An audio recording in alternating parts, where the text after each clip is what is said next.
दहिवडी नगरपंचायतीच्या प्रभारी नगराध्यक्षपदी नगरसेविका सुरेखा पखाले यांनी मंगळवारी औपचारिकरित्या पदभार स्वीकारला. सुरेखा पखाले ग्रामविकास मंत्री जयकुमार गोरे यांच्या बहीण आहेत. दहिवडी शहराच्या मावळत्या नगराध्यक्ष नीलम अतुल जाधव यांनी राजीनामा दिल्यानंतर रिक्त झालेल्या पदाचा तात्पुरता कार्यभार सुरेखा पखाले यांच्याकडे सोपवण्यात आलाय. दहिवडी नगरपंचायतीत अविश्वास ठरावानंतर राजकीय हालचालींना वेग आला होता.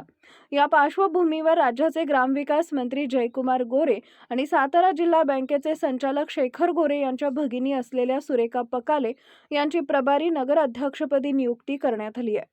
मावळत्या नगराध्यक्षांनी संतोष पाटील यांच्याकडे राजीनामा सादर केल्यानंतर प्रशासनानं तातडीनं प्रभारी नगराध्यक्ष नियुक्तीचा निर्णय घेतला. पदभार स्वीकारताना नगरपंचायतीतील विद्यमान नगरसेवकांनी सुरेखा पखाले यांचं अभिनंदन केले. अविश्वास ठरावाच्या वेळी सर्वपक्षीय नगरसेवकांची मोट बांधण्यात सुरेखा पखाले यांनी महत्त्वाची भूमिका बजावली होती. त्यांच्या नेतृत्वामुळे नगरपंचायतीतील राजकीय समीकरण बदलल्याची चर्चा राजकीय वर्तुळात रंगत आहे.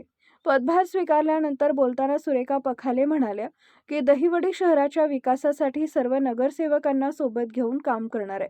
नागरी सुविधा, स्वच्छता, पाणीपुरवठा आणि रस्ते विकास या मुद्द्यांना प्राधान्य देण्यात येईल. दरम्यान दहिवडी नगरपंचायतीतील पुढील राजकीय घडामोडींवर आता संपूर्ण जिल्ह्याचं लक्ष लागून राहिलंय.